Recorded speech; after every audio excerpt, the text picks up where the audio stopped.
So while we have a minute, let's just take a second and let's talk about Alliance tournament tasks. Because the Alliance tournament starts tomorrow, and we're bringing that back for the first time, in 3 or 4 weeks. And I know there's always a lot of talk about, how to get more people involved, how to get more people to do tasks, or even the people who do tasks, just how to get more points out of them. Because you'll have people who will just do a couple of 750s just so they got on the board, so they get the credit, and so they don't get yelled at. And I understand everyone's time commitments are different, and some people just feel the tournament either isn't worth the effort, or their points aren't going to matter anyway. It definitely does make a difference. I've been relegated in previous tournaments by less than like 20 or 25,000 points. And you start looking through the list and you're like, wow, this person did 5 tasks, but they were all 750 point tasks. If you had done, a couple of 4,000 pointers instead, maybe we wouldn't have gotten relegated, and things like that. So let's just take a quick minute and let's look at all of the tasks real fast. And let's start with these 750 pointers. Because really, the only people who should be doing these 750 point tasks are people in like the level 20s, the low 20s. And that's really where there's two brackets you kind of break this down to. Because a lot of the other ones are 38 and up, with what they require you to do using X-Borg, using, Dominion rare and Borg solo rares and epics and things, where you're talking about, 38 plus for the X-Borg stuff, 40 plus for the rares and epics for the solo Armada stuff. So players who are in their low 20s who are just like, I need to find something I can do. Maybe you could be doing some of these, killing swarm hostiles. Can't really do Hirogen. I mean, you can go find them if you want to track them down, and work on some of those if you want to. You're not really spending directives and stuff yet or using artifact tokens. So a lot of these are pretty much just worthless tasks and should be skipped over, by almost every player. If you are in your low 20s and 30s, tasks that are going to make more sense for you are actually going to be some of these kill tasks, like killing swarm hostiles. Getting 400 points off of killing swarms. You think to yourself, well, if I hit the swarm that's the same level as me, I've got to kill 400 swarms. That's going to take forever. Completely understand that. Not asking you to do that. That's unreasonable. But if you can punch up, like if you're level 20 or 22 and you can hit 2 levels above you, you're getting 3 points apiece, I think, for those. So it's a lot faster. Or possibly even, yeah, now you're cutting it down to, maybe you only got to kill 100 swarms now to get this done, 125, whatever. So but it's some of these other higher ones too that you start to get into in here. Not going to be able to spend any of these materials, not going to be able to do this, but some of the bigger tasks, these 4,000 point tasks or 5,000 point tasks, which are kill tasks in here. Killing swarms, if you can punch up, awesome. Your Fed and Klingon and Romulan hostiles, they have 5,000 point tasks now. Again, if you're level 22 and you can punch up to level 25s, you can get this one done pretty darn quick. It's 8 points for higher. There you go. So it gets even done even faster.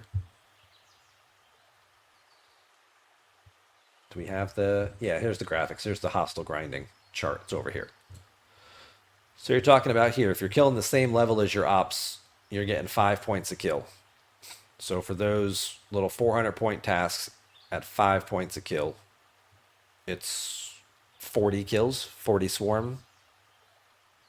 For the higher level one, it's 80 swarm. That's if you're killing the same level. If you can punch up, as we see from this chart, you can get up to 21 points per kill, which means these 5,000 point tasks only require 77 kills. Even if you can only do the 3,000 point tasks and get 39 kills by punching up. Maybe it's a second trip. Hopefully not. Hopefully you can do it all in one trip with Pike Moreau Talon or Pike Moreau Chen for your faction hostiles, your FKRs right here. 77 kills, FKRs. This is the best way for people in their low 20s to contribute. These don't pop all that often, but if you can do some rerolls or get people to help you with rerolls, this is definitely something you can do to put a consistent point total up. And, over the course of 15 tasks, I mean, you could just go right there from getting like 4,000 or 5,000 points total over the course of the event to getting 75,000 points, assuming you can find enough of these tasks. But even if you take your score from 5,000 points to 50,000 points, it's a huge improvement, and that's going to make a big difference for your alliance, especially if multiple players make that adjustment. Excuse me. Shout out to the volunteer groups. I'm assuming this is Jules and Blue and all of the other volunteers who worked on. I don't see a name on this one who put all this stuff together, but thank you guys for putting all this together because it's incredibly helpful. And that's it for your lower level player. That's the stuff you can work on. Now, maybe there's some other stuff you can do with spending directives if you want to. That's kind of harder to get because they're harder to source in the lower 20s and early 30s. So most of your points are going to come from kill tasks. But as you get to the higher levels, when you're talking about 38 plus, you have some of these other ones for spending uncommon export credits. You can spend those, do research. You can do NX01 upgrades that uses those materials.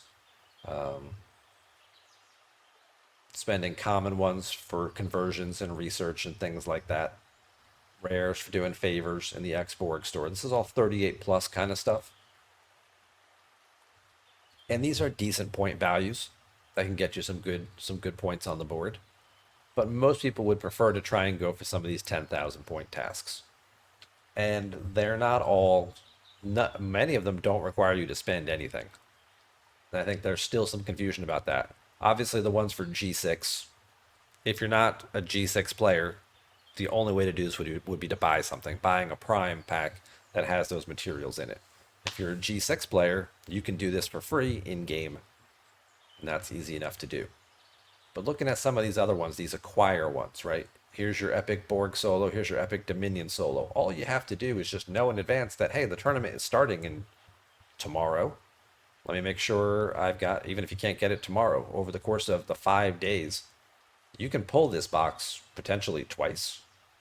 Like I can pull it if I get one day 1 and it's got a 3-day cooldown on it. I can get it again on day 4 or day 5.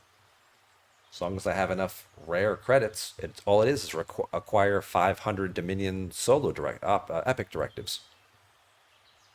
So there's 20,000 points potentially just from doing a turn-in, just by having my cooldowns ready to go. And the same thing with the Borg one as well. It's acquire 500 epic directives for that one as well. Now this one you do have to do a 3 chest pull in order because of the payout, because it's only 200 for some reason, not 250. Gotta love that inconsistency. So you have to do a 3 chest pull here, but again, if you have the currency and you just wait for the cooldown, and now that they announced the tournament 3 days ahead of time this time, to really give people the opportunity to be like, oh crap, I should not make any of my pulls, so I can have these cooldowns ready to go. And there's a couple of tasks right there that are easy to complete. The other one that's really big and really popular is the uncommon Xborg credits. How do you get 6,000 uncommon Xborg credits? Your NX01 refinery. NX01 opportunity chests. Cash these in, these choice opportunity chips. Save them up in between alliance tournaments if you can. Come in here. There's no cooldown on this. You can pull as many as you need. Do the math. I think for me it's about 15 pulls at my tier 12. If you're a lower tier with your NX01, this number is going to be a little lower. You might have to do 17 or 18 pulls of the safe one. You can roll the dice with the risky one, hoping you get some of these higher values, but anytime you get a 5, it's basically a wasted pull. So you're probably going to end up doing more. And I don't usually recommend doing this. These opportunity chips are what you get by doing your aquatic exchange, which I'll do a double chest pull of right now. Just got 300 of them. So now that's a nice big chunk. I've got over 6,000. If I only need to spend 1,500, I have the potential to do 3 to 4 10,000 point tasks of acquiring Xborg uncommon credits over the course of this event because there's no cooldown on this. That's 30 or 40,000 points that I can get. And if I come up a little short, well, there's 2 other things you can do. Number 1, you can go into the Alliance Tournament store and you can use your Alliance tournament currency to buy uncommon X board credits, and it counts. I think it costs like 1,300 to buy a bundle, which I think has like 2,000 in it. So you could buy 3 bundles, spend 3,900, complete the task, and get 4,400 credits. So you still come out slightly ahead. You still end up with the credits, so you can do whatever you want and buy stuff with it. And your alliance gets the points. Worst case scenario, you can always come in here and do the rare trade down as well. This does have a cooldown on it. So you might only be able to do it a limited number of times throughout the course of the event. I think this has a 2-day cooldown on it. So if you do it in the beginning and then maybe later in the Alliance tournament, you might be able to pull it again if you needed it, if you came up short again because of maths. The other thing that you can also do, hang on, where is it? Your Zindi scrap exchange here does give you a small amount. So if your refinery, if you time it right with your refinery, or if you carry the event over, if you missed it, you can carry the event over to the next morning, and you can do a chest pull here to grab more of these, which I'll do right now because I need them. So then you can have some currencies there. So that can help you round out some uneven numbers, right? If you do your, 14 or 15 chests you open, you're like, oh, I'm 200 short. Do I want to waste another, 100 credits opening a box to get 400? Or maybe it's a case where I just trade in some rare and trade down to finish that task up. Certainly something to keep in mind as ways to finish this one, because this is a real easy one to get for free. Forbidden Tech Protomatter. 2 ways to get this one. You have to have the Ferengi Whip and have all your uncommons completed so that your refinery has a chance to pay you out Protomatter, and then get lucky with the pull. Or you have to do a whole bunch of QTrials to get this. It can be done if you have a whole bunch of trial bells saved up, but it's going to depend drastically on the level of your QTrial building and what tier hostiles you're killing. For me personally right now,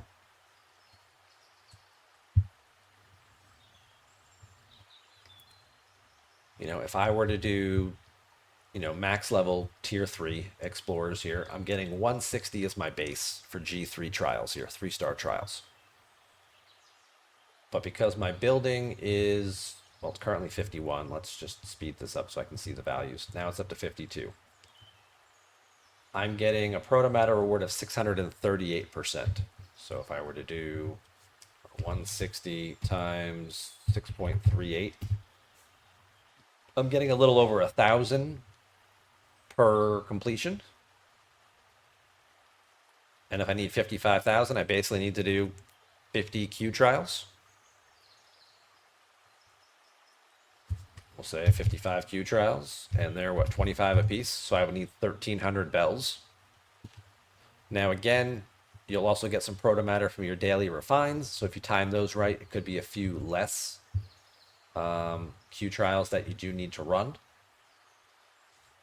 But that is also a way at least to get 1 or possibly 2 tasks done over the course of a 5-day event.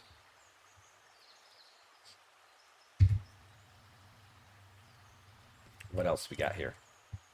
Temporal Disruptors. This one is free, but only if you have some maxed out or some tier 8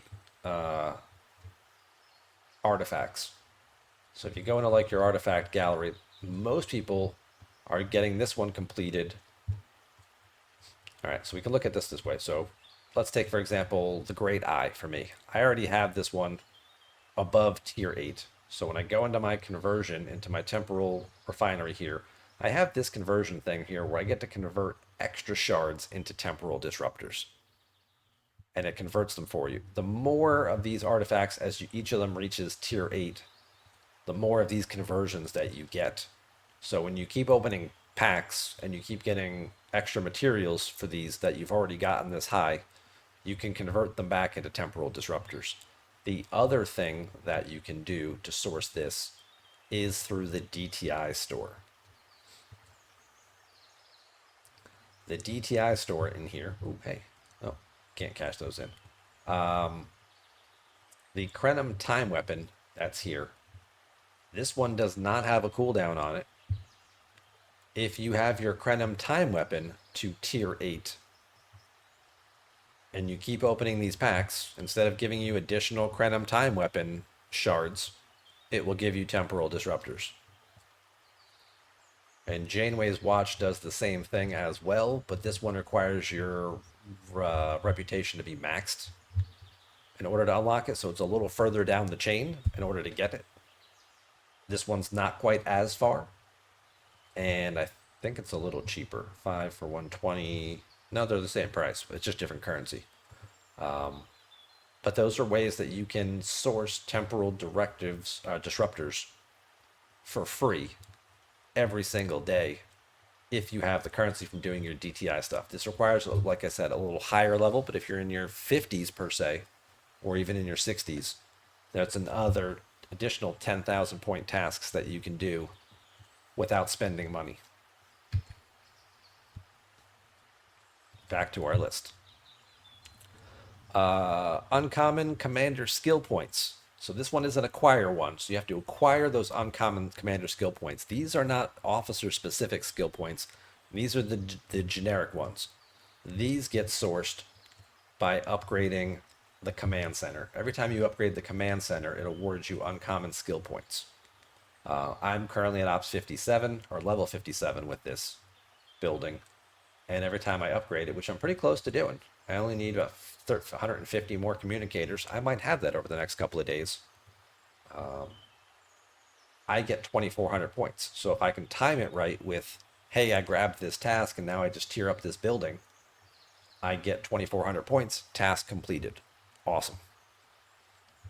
Depending on the level of your building, to get 1,500 skill points in one upgrade, your building has to be level 50. Then you start getting 1,750 per. If you're lower level, you'd have to do multiple upgrades. But if you've been ignoring the building for a little while, maybe you have the opportunity to play catch up. Maybe you can do 2 building upgrades and go from 43 up to 45 and get 1,600 shards and complete that task. What else we got? Forbidden Tech fusion rods. This one also technically is possible, but I think that one requires, no, it's fusion rods. That one, that's a buy only. Syndicate XP acquiring 225,000. That one for players, high level players can do that one for free if you have enough cooldowns and things. Usually you have to carry that one over.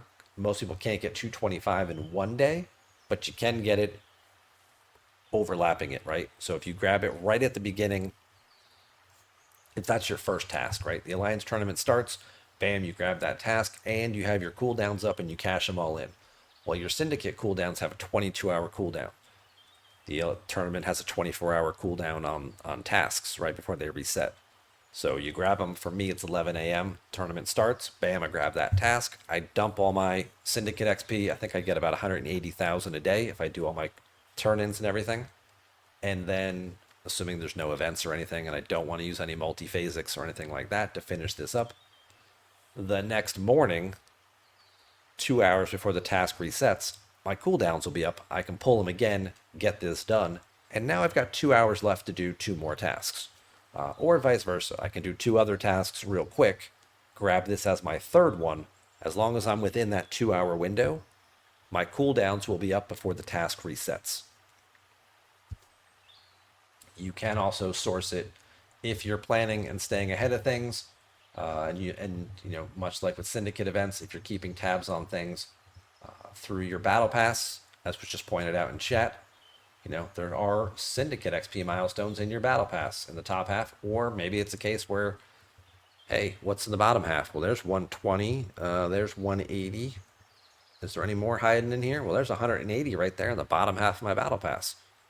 I haven't bought this yet. If I'm thinking about it, spending the $20 to buy it, or buying a bonus battle pass if it happens to be a month that they're offering a second one in. Yes, it's a spend, but it's not a spend just to complete a task, right? The task is getting complete as an extra bonus. It's like, hey, here's this extra $20 reward that I was probably going to buy anyway, and now I can buy it and overlap and get a little extra bonus and help my alliance and complete the extra task.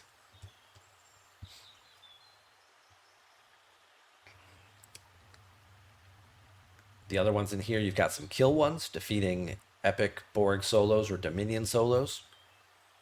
Those can be done by anybody in the 40s if these happen to spawn and you have the directives.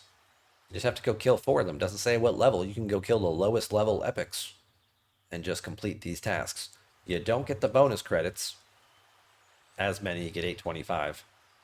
But again, they're 10,000 point tasks. Not as desirable as some of these other ones up here. Most of these other ones that we skipped over, they do require spending, unless you're a G6 player, and the uncommon material ones you can also do for free, whether it's from a refinery pull or just doing an exchange in game. Also, if you happen to have, if we're still having an event going on in your choice rewards, you can just claim the materials and get them straight up. Otherwise, normally you'd have to come in here to your material converter, right? Like if it says, oh, acquire 2200 gas, and you just come in here and go, okay, well, let me just convert some crystal to gas. Do that conversion. The bonus one actually pays out a lot better. The bonus one, material one, converting, you convert 750. So I only have to use 3 tokens, and bam, there's the 2200 that I need. That task is completed. If I wanted to pick up another task that says like, oh, hey, get 2200 crystal, I could just come right back in here, do the same thing. As long as I have the bonus tokens, I converted crystal to gas, completed a task.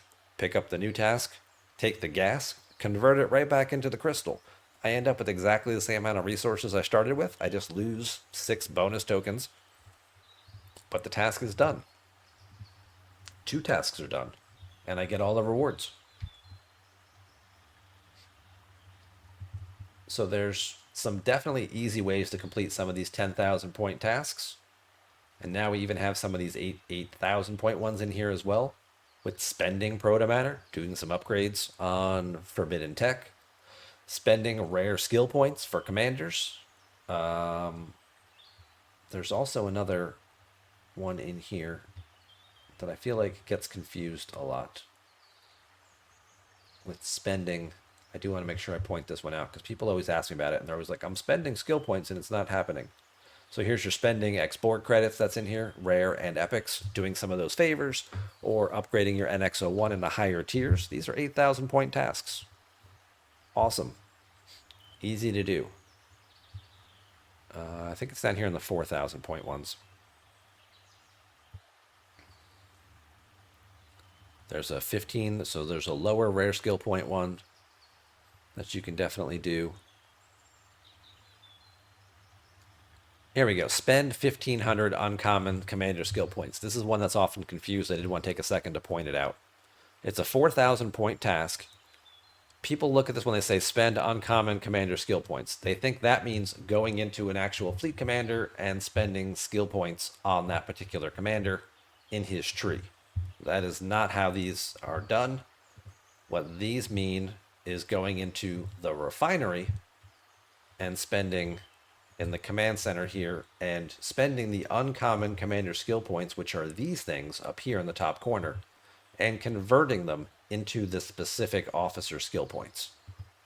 Acquiring, you're spending 1,500 of these to get 150 or whatever of the officer.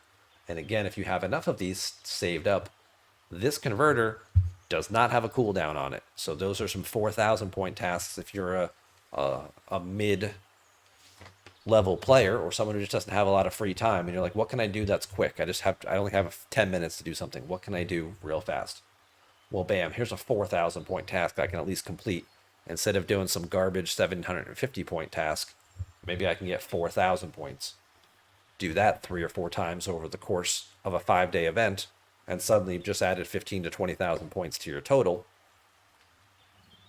and your alliance total. And again, that can make the difference between getting bumped up a notch, staying the same versus getting relegated.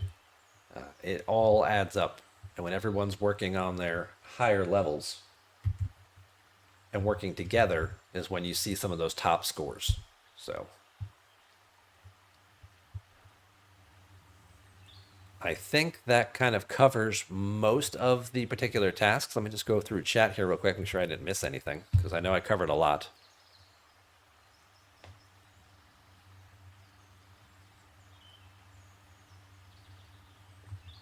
People opt out because it requires too much planning.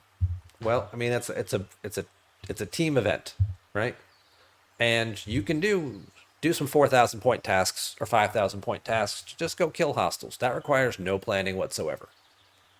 If you don't want to put in any of the effort ahead of time to set yourself up for success, go do some kill tasks, because those don't require any planning. They just require you to spend a little bit of time.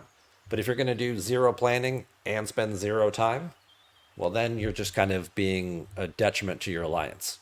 And people who routinely score low in these types of events, when alliances need spots to make room for other players, you might be somebody who's let go from your alliance because they want someone who's going to contribute more. They're going to, they might have a standard where they expect certain things. And if they're merging with another alliance, or they've got, hey, we've got 5 people who want to come on in, but we only have 3 slots, like we got to drop 2 people. It's like, well, so and so hasn't put up any points in the alliance tournament in the last 2 or 3 months. I think we can make room by getting rid of them. Don't want to be that guy? Here's some strategies for how you can score more points.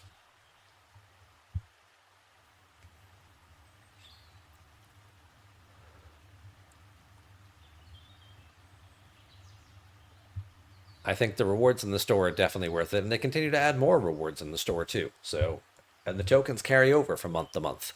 They say something in there where they say they don't carry over from tournament to tournament. That was supposed to be how it was done originally. They never updated the language to fix that, and that's never been the case, right? Other than the first time it was run, where you were in the initial qualifier tournament where they gave everybody qualifier tokens that could only be spent the first time around. Every event since then, I think we've had 8 or 9 of them now, the tokens carry over from month to month. So if you're not happy with the rewards today and you don't see anything that you like, you don't want ship parts, you don't want officers, you don't need the primes anymore or the ship skins, you've got them all already, do some tasks, save your tokens.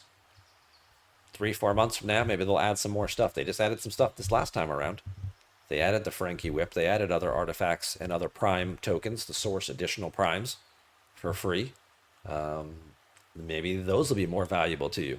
Now suddenly that prime that was pay only is now free to play, and you've got a whole bunch of currency saved up, and you can get a head start on that.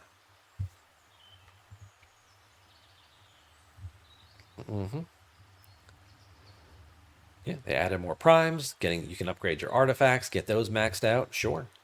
Yeah. What's the reroll strategy on that worksheet? Um, let's see what it says. They don't re-roll into a specific task, just one from that group.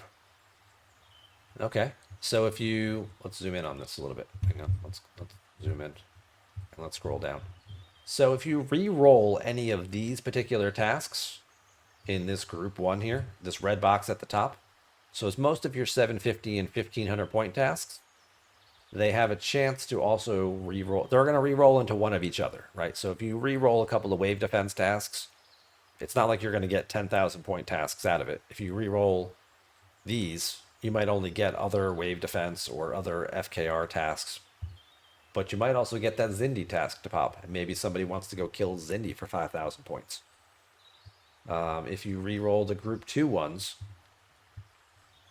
which are your Armada ones or your spend export credit ones, they're going to re-roll into each other. If you re-roll your acquire protomatter, export credit, or your G6 material ones, they're going to re-roll into each other. Some of the other ones, it looks like, from these tasks here, and again, I'll leave a link to this chart. When I snip this into a video, I'll leave the link to this chart as well so you can come back to reference this, because here's a lot of the details telling you exactly how to acquire these tasks, how to get this stuff free to play, how to acquire the disruptors, how to get the skill points acquired, how to use your converter tokens. You can technically acquire the Galactic Recruit tokens for free. Either you have to score high in an event that happens to end, or spend a whole lot of emergency field rations. That's a lot of emergency field rations. So, but that's right there. That's the 10K task lists. And even if you look at what's available in the tournament store, you've got great deals. You've got artifacts, you've got forbidden tech, officer shards, you've got primes. And I know some people are like, well, I'm not in an alliance, that my alliance doesn't do any of this stuff. Fine, maybe it's time to find a new alliance. If your alliance is in the novice league and nobody participates in this event, or, unless you pissed everybody off and this is the only alliance that you can be in, or you're in a one-man solo alliance and that's the best you can do,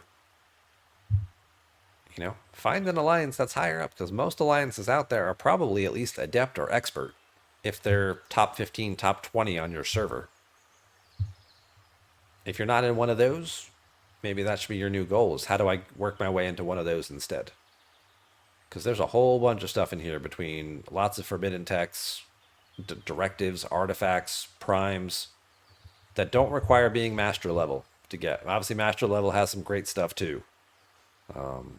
But even, apprentice, getting some of these forbidden techs, getting soloed armada directives, ship refits. The Ferengi whip is the apprentice level. Like, that's awesome. That's a $50 pack for free. The discovery refit, which gives you the ability to source Lorca shards if you don't want to spend transporter patterns. This is normally like a $20 pack. That's free. If you don't really do arenas, but you want Mira Picard for PvP or Ta'ana for PvP, here's a way to source some of their officer shards. You want to get those specialty lower deck crews that upgraded all the old strike teams? They're here at the adept level, along with the hypo sprays that boost hull health to all of your ships. Like, this is all good stuff. And then again, more primes. Rare formation armada directives, rare Zindi armada directives. Those bundles do have some good stuff in there. So the Alliance tournament is really, really worth participating in. It doesn't require as much thought and planning ahead of time as you think it does. And hopefully this will help everybody participate more in the event.